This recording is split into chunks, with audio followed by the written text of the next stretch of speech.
ئەم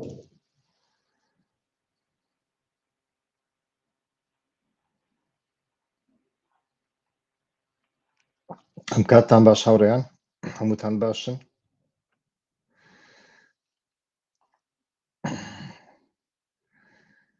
ئەم کاتتان باش هەمووتان باشە هاوڕێیان. دەنگ و ڕەنگ کێشەیەکمان هەیە یان نا؟ تکایە ئەو هاوڕێیانەی کێشەیەکی دەنگ و ڕەنگ دەبینن شتێکمان بۆ بنووسم.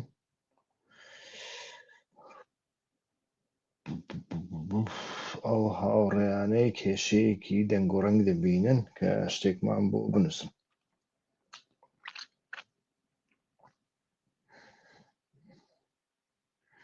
سڵاو دەنگ زۆر باشە کاک باریسانی بەخێر بێ مستەر باریسانی هەر بەخێر بێ سەرهەد و چاوانم. با تۆزێک کاک باریسانی با تۆزێک هاوڕێیان دیکەش بێنە سەرخەت ئیتر قسە دەکەین لەو بینەتدا زۆر بەخێر بن سەرهەد و چاوم هەر بژین بە بزانین ئیتر چی هەیە و چی نییە لەکوێ تەماشای ڕووداوەکان بکەین بەڕاستی لە تەلەڤیزیۆنە کوردیەکان یان لە تەلەڤیزیۆنە عەرەبیەکان هەردووچیان بە کەڵک نایەن یەکیان هەردووچیان پرۆپاگەندە دەکەن ئیتر جزیرەش پرۆپاگەندە دەکات کەسی دیکەش لەوێ نییە ئیتر. بەخێر بێ سەرهەد و چاوم دەنگ و ڕەنگ هەموو شتێک باشە گەلک سوپاس هاوڕێیان بەخێر بێ سەرهەد و چاوم هەروەکو لە وێنەکەدا دەبینن ئیتر شەڕ بە تەواوی لەسەر ڕووباری ئاوی فرات بە تەواوەتی بەردەوامە لە دەوروبەری سەدی تشرین شەڕەکە زۆر توندا لە ڕاستیدا لە دوو شوێندا هەروەکو لێرەدا دەبین ئەمە تشرینە لە تشریندا شەڕەکە زۆر توندە و لە هەمان کاتدا لە دێرە زۆریشدا ئیتر لە دێرە زۆریشدا بە تایبەتی لە ناوچە نەوتاویەکان ئیتر هەروەکو دەبینن ئێرە ئەمە ئیتر ئەوەیە کانگای نەوتی عومەڕ و کۆنۆکۆیە کۆنۆکۆ غازە و عومەریش نەوتە وا دیارە لێرەدا ئیتر هێرشێکیان کردووە جا لەوێ ماون نەماون بە پێی زۆربەی هەواڵەکان ڕۆی تەرسیش ئەڵێ ئەمە گیراوە ئەو شوێنە گیراوە واتە کانگا سەرەکیەکانی نەوت و غاز ئێستاکە لە دەستی حکوومەتی ئینتقالی دیمەشقدایە و لە هەمان کاتدا ئیتر لە تەبقە ئیتر لەبەر دەرگانە مرۆڤ ناتوانانی بڵێ لە ناوەندی تەبقە ئیتر کەوتونەتە ژوورەوە بە تەواوەتی هەموو تەبقیان کۆنتڕۆلکەوە لە تەبقە مرۆڤ دەبینێ کە شەڕێکی زۆر گەورە هەیە لەوێدا ئیتر شەڕ بەردەوامە لە هەندێک شوێندا هاتنە بچوونە پێشەوە هەیە لە هەندێک شوێندا ئیتر دواکەوتن هەیە بەڵام لە هەموو شوێنەکان ئەتوانین بڵێن لە زۆربەی شوێنەکاندا تا ڕادەیەک شەڕەکە کەوتۆتە ڕۆژ ئاوای ڕووباری فرات ئەمە وەزعی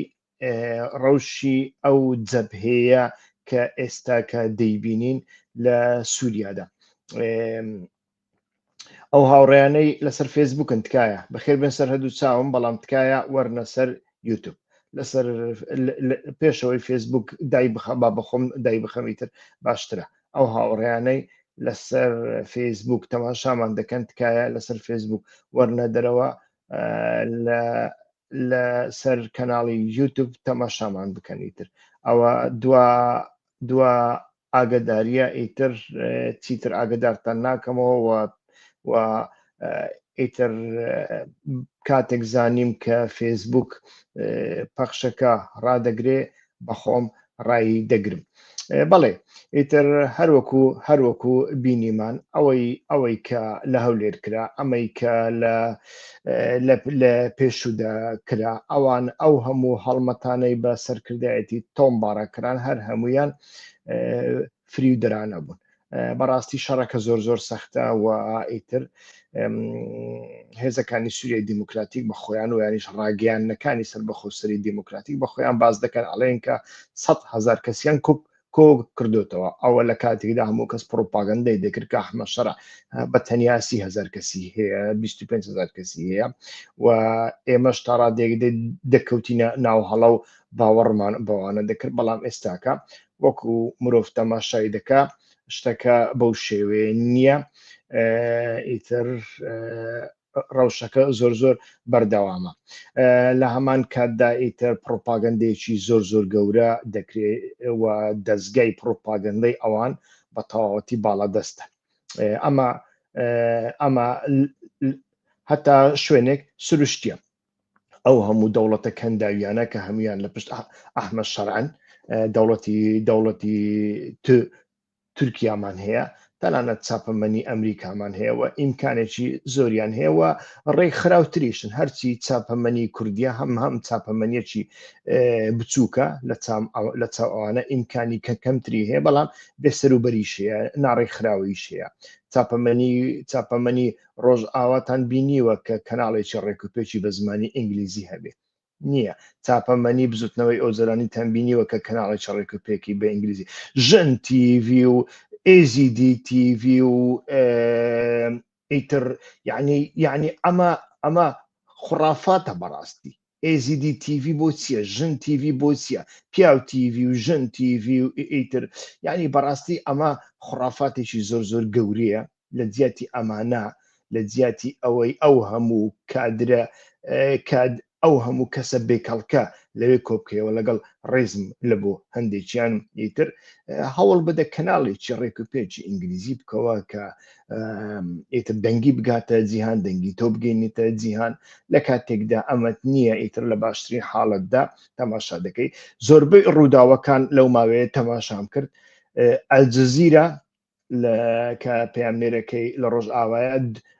ئەوەندەی من بزانم 3 کەسن بەڵام ئەلجەزیرە 20 دقە نیو سعات پێش ڕۆناهی TV هەواڵەکان دەگەینێ یعنی هەواڵی باش و خرا ئەو هەواڵانی کە لە بەرژەوەندی ئەواندان لە بەرژەوەندی ئەوانیشدانین ئەوان نیو سعات زووتر هەواڵەکە دەگەینن دوای نیو سعات حتا هەندێک جار سعاتێک ئیتر ڕۆناهی TV و ئاژانسی هاوار و ئەمانە بڵاوی دەکەنەوە یعنی بزانە لە چ وەزعێکدانە لە ساحەی تۆ لە ماڵی تۆ ئەلجەزیرە بتوانێت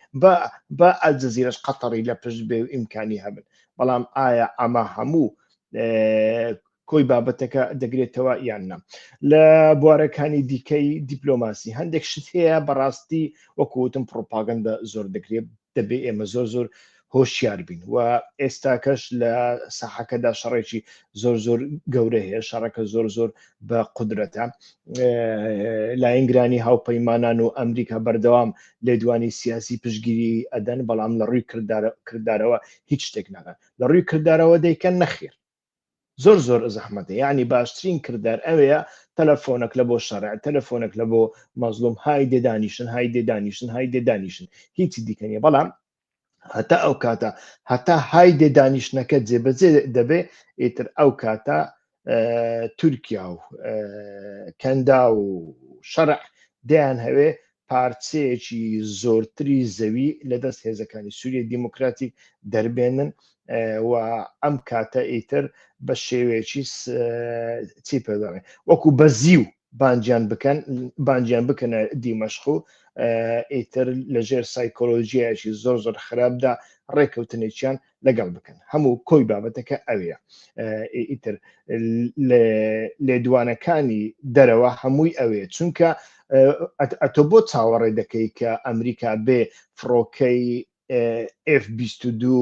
F-16 و F-35 لە بەرامبەر ئەحمەد شەرع بەکاربێنی ئەی ئەحمەد شەرع هاوپەیمانە نوێیەکی ئەمریکانیە بۆ بیکەیانی بۆ بیکە ئەوان واناکەن ئەوان چەندین مانگاڵێن ڕێک بکەون ئەتۆ ڕێک ئێوە ڕێک ناکەون هەردوو لا ئەڵێم یەکلانیا ڕێک ناکەون کە ڕێک نەکەوتن ئیتر هەڵوێستی دۆناڵد ترامپ چیە هەڵوێستی دۆناڵد ترامپ ئەوەیە مادەم ڕێک ناکەون لەیانگەڕێ با لە یەکتری بدەن با یەکتری بکوژن یەکتری لەناو بن یەکتری ماندووکەن کامەیان سەرکەوت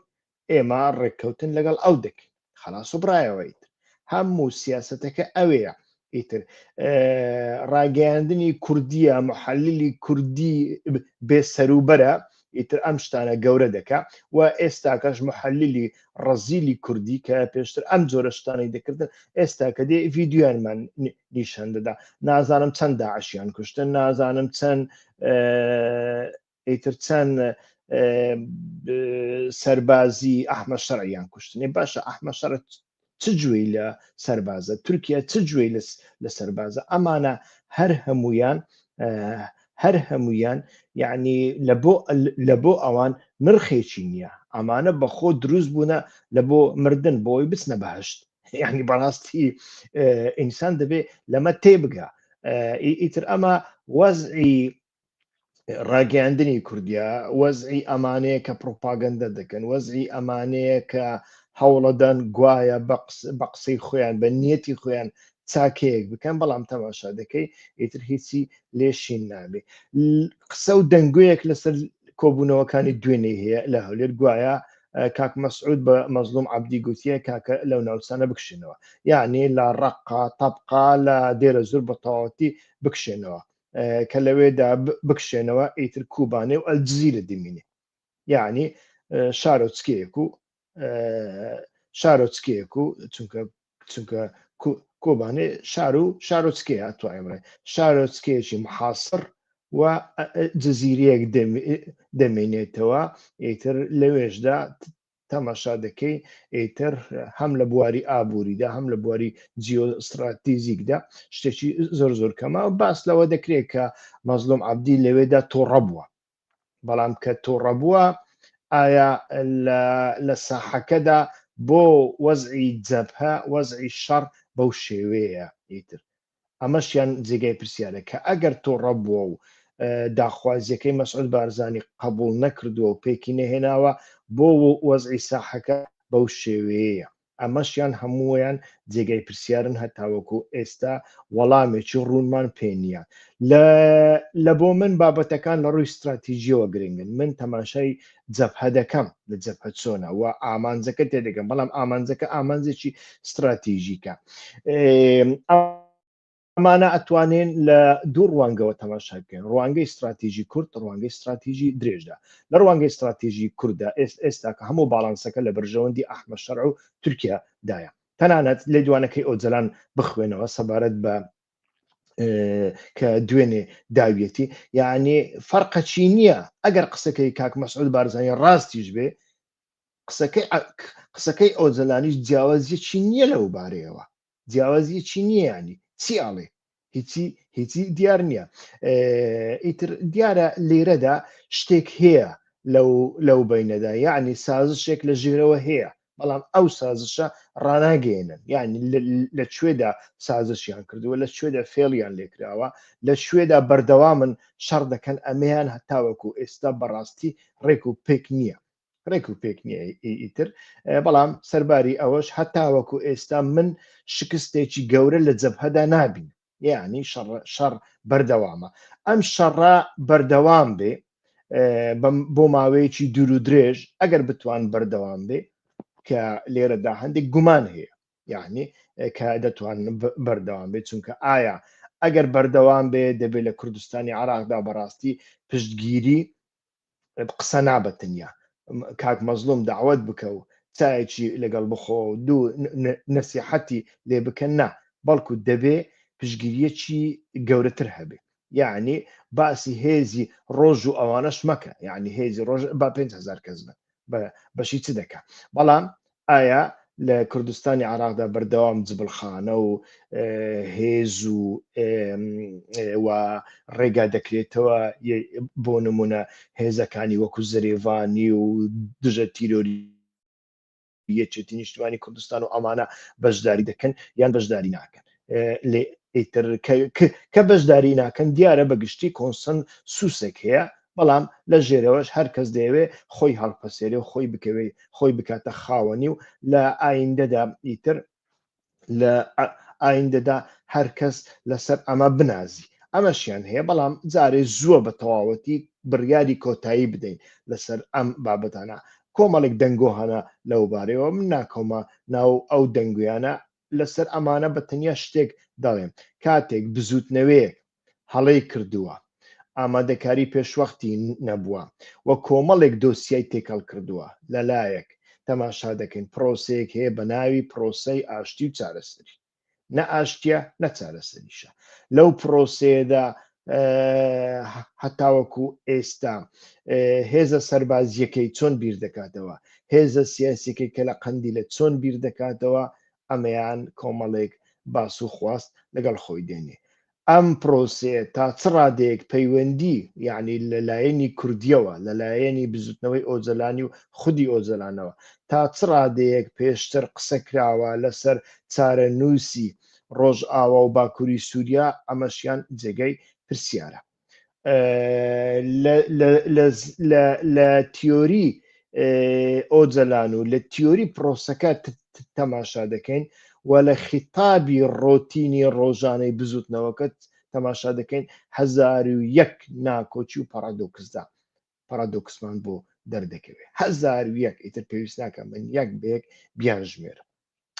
ئیتر ئەمانە هەر هەمویان وایان کردووە کە ئیتر بزوتنەوەکە بەڕاستی لەناو قەیرانێکی ڕاگەیاندن فکری حتا سیاسی استراتیژی مەیدانی کردداری ببێتەوە ئیتر لەو حاڵەتەدا تەماشا دەکەین ئەو بزوتنەوەیە ناچارە بچێتە ژێرپەی بارزانی و بچێتە ژێرپەی تاڵەبانیش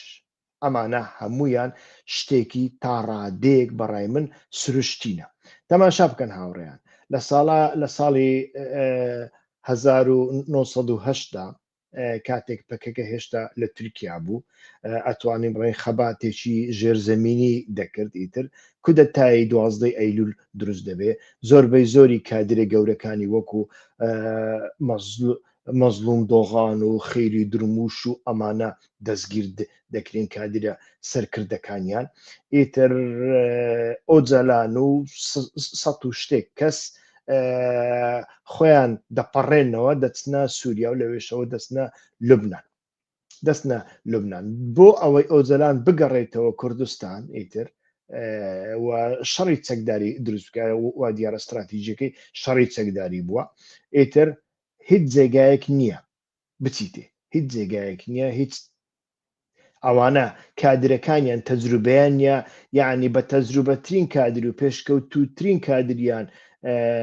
عەلی حەیدەر قەیتانە و دوڕان قاڵقانە دوڕان قاڵقان ئەمە هیچ کورد نییە ئەمە هیچ کوردستانیشی نەبینیوە یعنی مەبەستن کوردستانی باکوورە و عەلی حەیدەر قەیتانیش کوردێکی عەلەویە ئیتر ئەمانەش بە هەماشەوە بە حەیاتی حەکاری و بۆتان و جزیرە و ماردین و دیاربەکر و ئەم شوێنانێ بە حەیاتی نەبینیەوە یەک وشەی کوردیش نازانە و ئیتر ئەم کاتە تەماشا دەکەین لە ڕێگای بزوتنەوەی فەتحی فەڵەستینی لەبەر ئەوەی بزوتنەوەی فەتح هەستێکی بزوتنەوەی ڕزگاری نەتەوەی و نیشتیمانی لە بۆ هەموو لایەنەکان هەبوو یعنی جوێنە ئەدایە چێ کوردە و چێ تورکە بە تایبەتی ئەمە لەلایەن یاسەر عەرەفات و دەوروبەرەکەی هەستێکی وەها هەبوو چۆن یاسەر عەرەفات لە نەمسا یارمەتی مەسعود بارزانیدا بۆ ئەوەی مخابەراتی عێراقی نەیڕفێنن بە هەمان شێوەیەتر یارمەتی پەکەکەشیدا و هەوڵیدا ئیتر پردێک دروستکە لە نێوان پەکەکە و ئێران کە ئەو کاتە پارتی دیموکراتی کوردستان هەم شکستەکەی 1975 بەخۆوە بینی بوو و هەم شەڕی کردبوو لەگەڵ حیزبی دیموکرات و کوردەکانی ئێران یعنی لە ساحەدا پارتی دیموکراتی کوردستان تەجرید ببوو و سیاسەتەکەی بە تەواوەتی شکستی هێنابوو خواخوای بوو کەسێک سڵاوێکی لێ بکە لەگەڵ لە شەڕی حەکاری ئەنجامدا بوو لەگەڵ یەکێتی و لەگەڵ حیزبەکانی دیکە لە ناو جەبهەدا بوو لەگەڵ هەر هەمیان بە تاقی تەنیا ما بووە تاقلایەنێک کە لە پشتی بوو ئیمام خومەینی بوو ئیتر لە بۆ هەندێ پارتی دیموکراتی کوردستان پێویستی بە هێزێک بوو سڵاوێکی لێ بکە ئیتر پەکەکەیەکیان دۆزیەوە حیزبی عمالیکی کوردستانیان دۆزیەوە لە لۆلان 2-3 ساڵ بەخێویان کردن ئیتر لە ڕێگای ئەوە هەندێک سومعی لە بخۆ پیدا کردەوە وە لە ڕێگەی ئەوانیشەوە پەکەکە هەندێک تەجروبەی پیدا کرد کە کوردستان چییە، ئیتر سوورە، سپیە، کەسکە، شینە،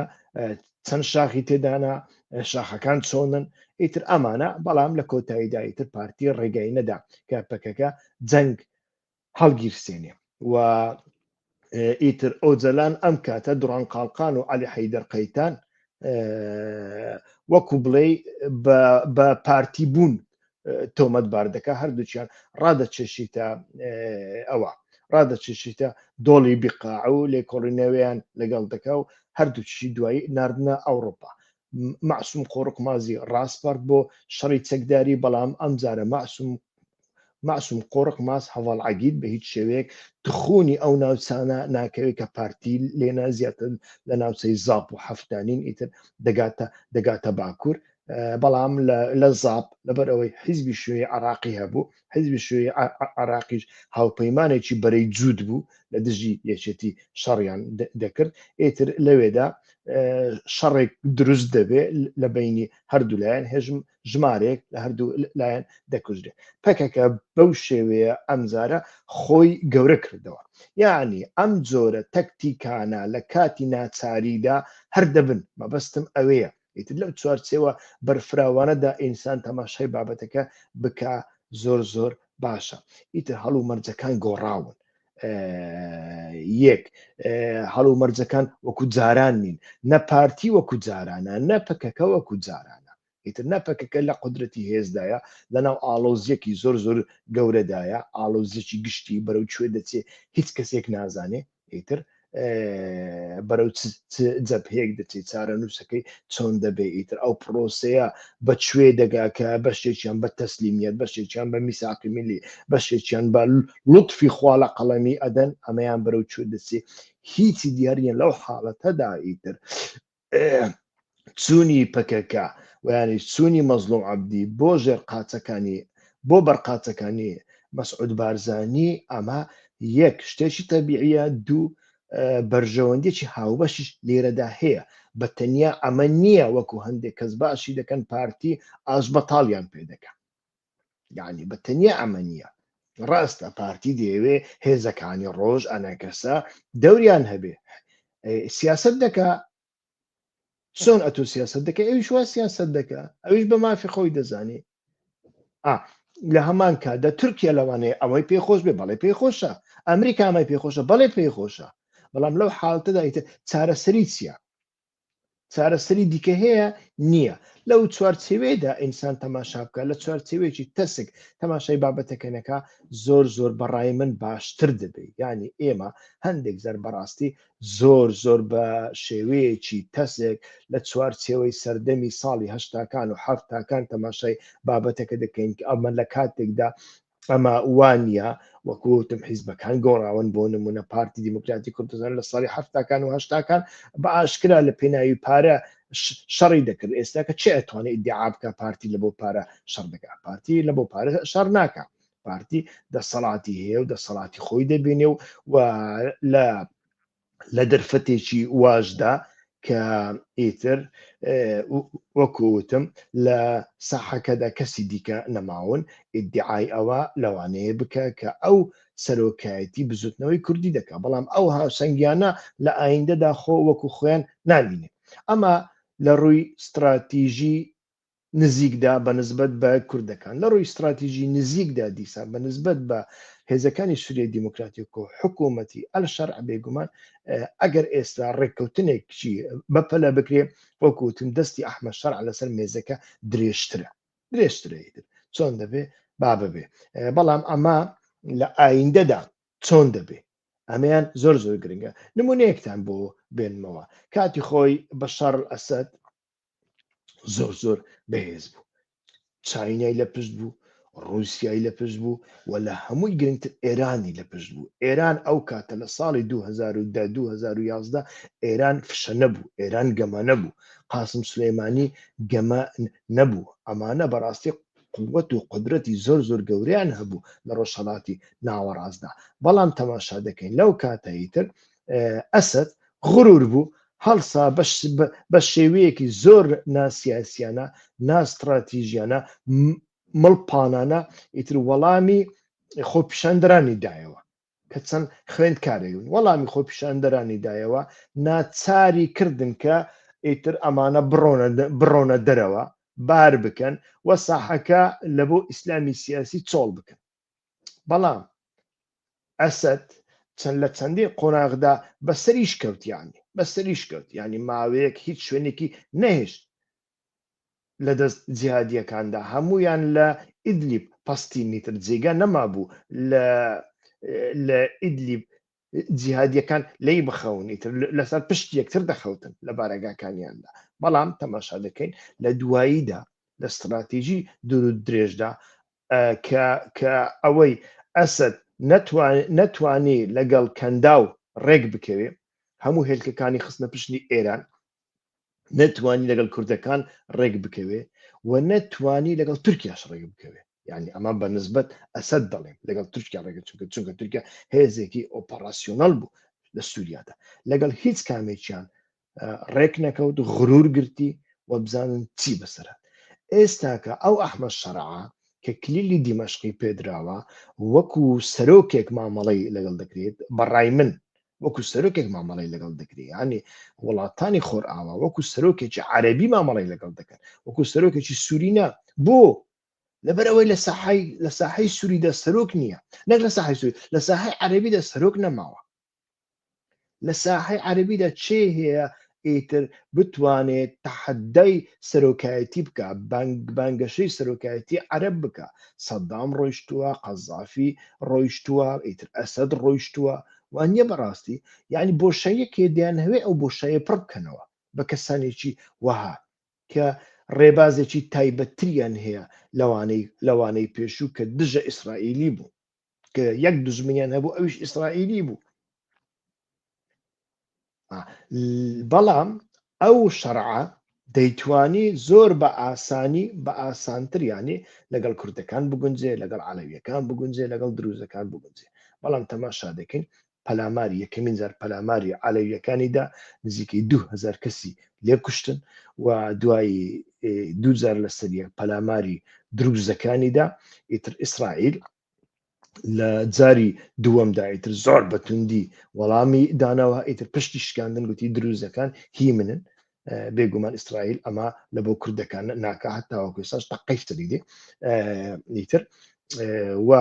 ئیتر هاتە سەر هێزەکانی سووریای دیموکراتیک کاتێک لەگەڵ ئیسرائیل ئیتیفاقی کرد لە پاریس اتفاقی کرد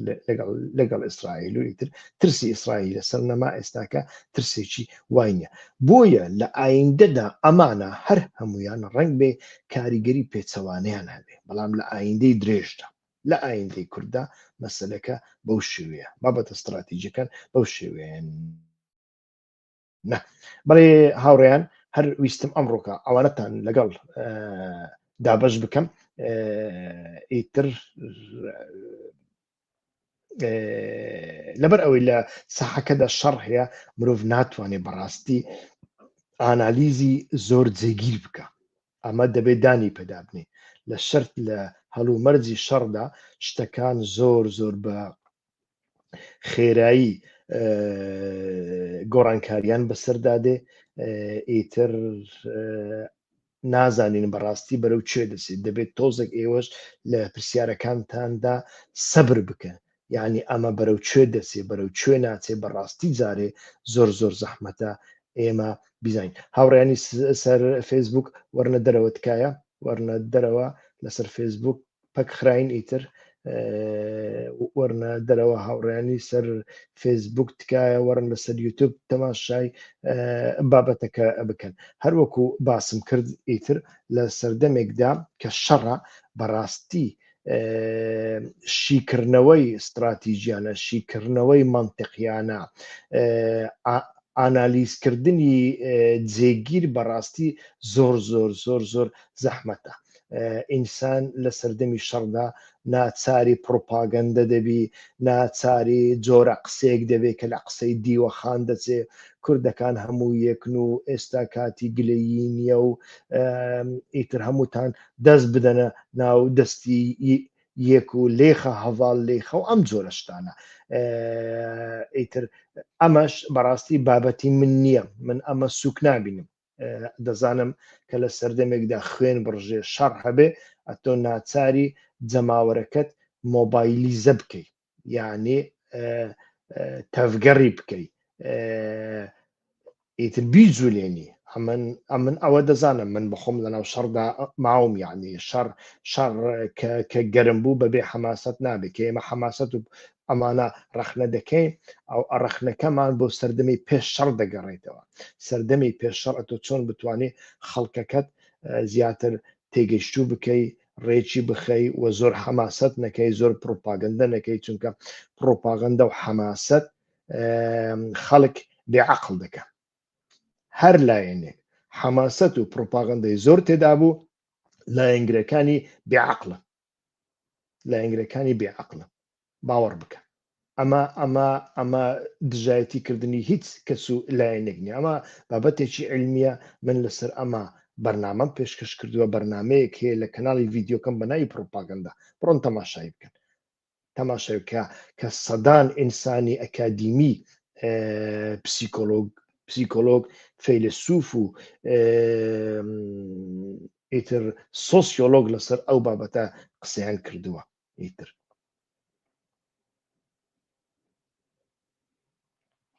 بەڵێ ئیتر ئەمانە هەمویان بەو شێوەیەنە. ئەو هەواڵک هەیە، ئەو کەسێک بە تورکی تشتان دەنویسی، بەریا هەر تشتی بە تورکی لەسەر کەناڵی من نەنویسن. ئەز هەر کەسێک بە تورکی باخفە، ئەز تورکیاوی بە دوو قڕوشان ناکڕم. ڕێزێ منش بووی زمانی تورکی هەیە، زمانی تورکی زمانێکی خۆشە، وەکی هەر زمانێکی. ئەز ئینسانێکی نەتەوەپەرست و ناسیۆنالیست نیمە و نابمژی لێ دیسانجی کوردێکی و بە کوردی نەعاخفێ، کوردێکی و 40 ساڵە قاش و شۆڕش گێرە یەک کەلیمەی کوردی 40 کەلیمەی کوردی فێر نەبووە، ئیرۆ بەلا نێ لەسەر کەناڵێم بە تورکی نەنویسی. باشە هەواڵ وەکی دن یەکی نویساندیە ئێدی ئەز باوەڕم ئەو پرۆپاگەندێ تورکان دکە کە بلۆکی بکەم، ئاوا بلۆکم کرد. ئیتر مەسەلەکە هەتاوەکو ئێستا بەو شێوەیەدایە، لە چوارچێوەیەدا تەماشا بکە. وابزانم کەسێک پرسیاری کردبوو 100,000 چەکداری هەسەدە لەکوێ چەک نازانم 100,000 هەیە یاننا. من پێشتر چەندین جار وتومە ئەم هەسەدە فووی تێدەکرێ، هەسەدە فووی تێدەکرێ. هۆ گەنەڕاڵ ئەمانە هەمووی فوتێکردن. ئێستا نەمنووسیوە کاکە، ئەو هاوڕێیانەی کە من دەناسن لەوان بپرسن، من ساڵی 2016 نووسیومە با ڕێز مەزلوم عەبدی فوت تێدەکەن بە گەنەڕاڵ سەیرت دەکەن و تەماشات دەکەن و ئەوە دەکەن. ئەوە فوتێکردنە. ئەمریکیەکان دەزانن چت لەگەڵ دەکەن. تێگەی بە کورتی ئەتوانین یەک ئانالیز بکەین. ئەمریکا دوو هاوپەیمانی هەنا، با لە باشترین حاڵەتدا بڵێن هاوپەیمان باشە کاکە، دوو هاوپەیمانی هەنا. هاوپەیمانێکی دەستەی تەحریری شام و جیهادیە ئیسلامیەکان و داعشەکان و ئەڵقاعیدەی نوێ و دەوڵەتی نیۆ ئەمەویە. هاوپەیمانێکیشی با بڵێن بزوتنەوەی ئۆجەلانیا لە ناو کەوانەدا هێزەکانی سووریای دیموکراتیک و کوردانی سووریا و بەگشتی کوردن با بڵێ. هەردووچی پێویستن، هەردووچیان لە بەرامبەر یەکتر بەکاردێنێ لە بۆ ئەوەی یەکێکیان ببێتە هەڕەشە بۆ سەر ئەوی دیکە، هیچ کامێکیان لە قسەی ئەمریکا دەرنەچێ. ئەمە سیاسەتی کۆنی ئەمریکای کلاسیکە و هەردووچیان لە ئایندەدا لە بەرامبەر تورکیاش بەکاردێنێ. یەکێکی چەند ساڵە بەکاردێنێ، ئەوەی دیکەشیان ینی دەستەی تەحریری شامیش لە ئایندەدا لە بەرامبەر تورکیا بەکاردێنێ، تورکیاش لە بەرامبەر ئەو بەکاردێنێ. ئیتر لێرەدا ئەوەی بەرهەمەکەی دەخوا ئیسرائیلە لە ڕۆژهەڵاتی ناوەڕاستدا. هێزەکان بەردەوام شەڕ دەکەن، یەکتری لەناو دەبن یەکتری ڕەزیل دەکەن بە ئەوانەی پێیان وایە هاوپەیمانی ئەمریکا و ئیسرائیلن بە ئەوانەی پێیان وایە ئیسلامین بە ئەوانەی پێیان وایە ئەلمانین بە ئەوانەی پێیان وایە نەتەوەین هەر هەمویان ئیتر دەبێت لە یەکتری بدەن یەکتری شەن و کەو بکەن یەکتری لاواز بکەن و لە دواییدا ئیتر گۆڕەپانەکە گەورە ببێ بۆ ئیسرائیل چونکە ئیسرائیل استراتیژی نزیکی تێکەڵکردنی ڕۆژهەڵاتی ناوەڕاستە تێکەڵکردنی ڕۆژهەڵاتی ناوەڕاستە ئاڵۆزکردنی ڕۆژهەڵاتی ناوەڕاستە نەهێشتنی دەوڵەتێکی بە ئیسیقرارە لە ڕۆژهەڵاتی ناوەڕاستدا و لە کۆتاییدا استراتیژی دوور و درێژی ئەگەر لەمەدە تەواو سەرکەوت هیچ مەترسێکی لە بەرامبەردا نەما کە مەترسیە گەورەکانی ڕەنگ بێ ئێران بێ و ڕنگ بێت لە بۆ ماوەی دوور و درێژ وڵاتێکی وەکو پاکستانیش بێ هەرچەندە من باوەڕ ناکەم چونکە پاکستان و تورکیای تر ئەسیری ئەمریکان یعنی ئەمەیان باوەڕ ناکەم هەرچەندە گەف دەکەن قسە دەکەن ئەوە دەکەن بەڵام لە ئەنجامدا ئەمانە هەردووچێن هەتاوەکو ئێستا پابندن بە ئەمریکاوە لەو حاڵەتەدا ئیتر لە ڕنگ بێ ئیسرائیل کار بکات لە بۆ ئیسرائیلی گەورە ئیسرائیلی گەورەش وەکو ئەوانە بیری لێوە دەکەنەوە ئیتر وانە بە ئەو ترکش بلۆک بکەم هاوڕێم ببورم ئەوەشم بلوک کرد بڵێ ئێدی ئیسرائیلی کۆبرا و ئیسرائیلی گەورە مانای ئەوە نییە ئیدی کە دەوڵەتی نوێ دروستە یان دەوڵەتی کوردی دروستەکە نەخێر بە هیچ شێوێ چەندین جار باسم کردو ئیسرائیلی گەورە ئیسرائیل ئابوووریەکی گەورەیە ئەنتیگراسیۆنە لە ڕۆژهەڵاتی ناوەڕاستدا کە لە ئەنجامدا کلیلەکەی لە دەستی ئیسرائیلدایە ئەنتیگراسیۆنێکی ئابوووریە ئاوێتەبوونی ئابوووریە کە کلیلەکەی لە دەستی ئیسرائیلدایە لەو چوارچێوێدا ئیتر تەماشای بابەتەکان بکەین زۆر زۆر باشتر دەبێ پێم وایە بەڵێ هاوڕیان ئەمڕۆکە وەڵامی پرسیارەکان نادەمەوە داوای لێبوردنەکەم ئەگەر ئەم شەوکە گۆڕانکاریەک هەبوو ئەو کاتە پرسیارەکانتان باشتر ئامادە بکەم بەڵام پرسیارەکانتانیتر پرسیاری گشتی نەبن ویانیش پرسیاری کۆن نەبن دەڵێن ڕێککەوتن کراوە لە نێوان ئیسرائیل و ئەحمەد شەرعدا کاکە ڕێککەوتن ئەوە حوتویەکە کراوە ئیعلان کراوە بۆ ئێستا لە من دەپرسی من ناتوانم یعنی ئەوە کاتم دەکوژی وە کاتی بینەرانان دەکوژێ من ڕێزم هەیە لە بۆ کاتی بینەراندا کەناڵی جزیرە بۆ پرۆپاگەندە دەکات لە بۆ ئەحمەد شەرع کەناڵی جزیرە چیە قەتەرە ئەحمەد شەرع چیە سووریای ئێستا چیە دیسا قەتەڕایتر کەکێ دێرسم بەرسیفە ترکان مەدە لە کەرەما خۆت من ئەو بلۆک کریە ji bo ku tu bersîfawan bidê bi Tirkî tu dinivîsî ez jî dijî wême Kurdek li her ciyekî li civata Kurdan de bi Tirkî biaxife heta kî biaxife ez hesabekî jêra nakim ez wî qebûl nakim kî dibe bila bibe gelek hevalê minî rojnamevan hene hevalê minî berê ne lêneha ji bo ku bi Tirkî programan çê dikin min tekiliyê xwe bi wan re hemî biriye لۆما لە کەرەما خۆ ئەو لە جەم من پرەنسیپە کەس نەکارێ لە کەناڵا من بلا کەس بە تورکی ناخفە و هەر کوردێک دەناڤە هەفتوودا لە ماڵا خۆدا لە جواکێ خۆدا بە تورکی باخفە ئەس لە دژیمە ئەس دەوی واریدا هەنێکی ڕادیکال داخفم ئەس دزانم ئەس ji بۆی کوردێکی باشوور نابێژم ji کە کوردی باشوور ئەنتیگرا نەبوونە کوردی باشوور دەکارە بچە لەسەر تەلەڤیزیۆنێکی بە عەرەبی باخفە لێ حتا وێ دەرەجێ توندم کوردێکی باکوور گەرەک نەچە لەسەر تەلەڤیزیۆنێ تورکیاژی بە تورکی ناخفە بایکۆت بکە تو دخوازی مەساژێکی بدەی دۆستێتی تورک هەنا بلا ئەو تورک بچن مەساژ بدەن کورد گەرەک لە هەر جەیەکی بە کوردی باخف ئەس دەوی واریدا مسیرم و تەنێ ji بۆی کوردی باکوور دەبێژم ji بۆی میلەتێک عاسیم لە بووە بە بڕیارێکی وسا ڕادیکال نەبە نەکارێ جارێکیدن vەگەڕێ سەر خەتی تشتێ دنێ ئیدی هەمی خاپاندنەوەکە ئەم زمانی دوژمن بەکاردێنن گەرەک زمانی دوژمن بزانێ ئەو حەکەیاتۆکە 40 سال بەریانە هەبلا کەس ژمڕانەکە ئەس پێ باوەڕ ناکەم بەڕاستی پێ باوەڕ ناکەم میلەتێک زمانی خۆ نزانێ مێژیێوی چویە هەر کەسێک بە تایبەتیژی ئەو نەتەوە پەرستێن سەختەکار ئێن کورد کو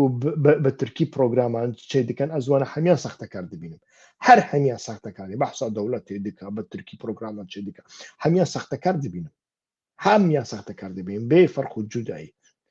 ئینسانێکی نەتەوەپەرست بێ ناسیۆنالیست بێ دەستپێکێ هەوڵ دەدا کورد بە زمانی خۆ بەعافن نەتەوەپەرستێن فڵامان و ئەس نەهات تێدا دەژیم هەرێما فڵاندڕن لە بەلجیکا لە ساڵە 64دا یەک قەراردان یەک بڕیاردان گاڤک و دەست بە شۆڕشێکردن گوتن یەک و بە زمانێ مەناخفن نەژمەنە ئەم میلەت هەموو هاتبوو ئاسیم لەکردن ژوا خراترژی هاتبوون ئاسیم لەکردن ئیدی بزانە نهات شۆڕشکردن بەلجیکا هەمی یاوانە قەت بەحسا دەوڵەتێژی نەکردن یەک ڕۆژی فلامانی بەلجیکی نەگوتنە ئەم دەوڵەتێ دەخوازن بەڕاستیشی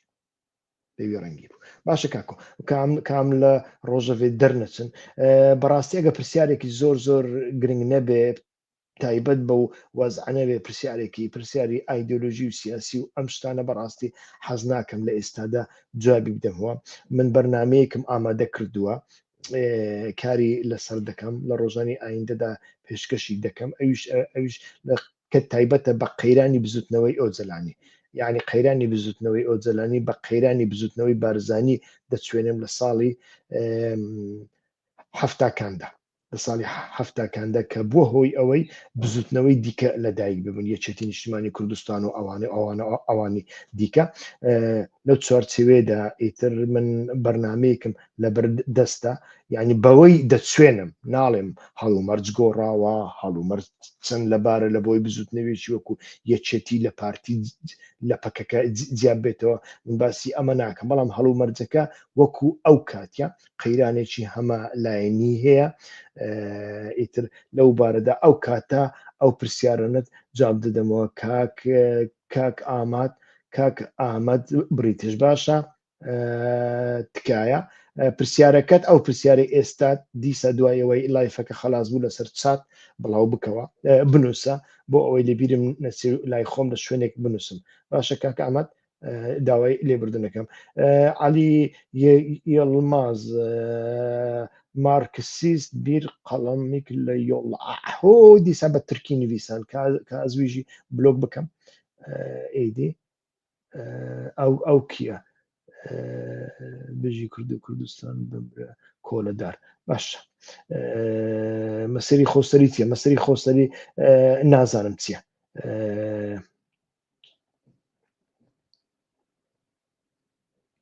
ناوچەکانی ڕۆژهەڵاتی فرات دەگرێتەوە یان ناگرێتەوە کاکە بەڕاستی ئیتر گرتووتەوە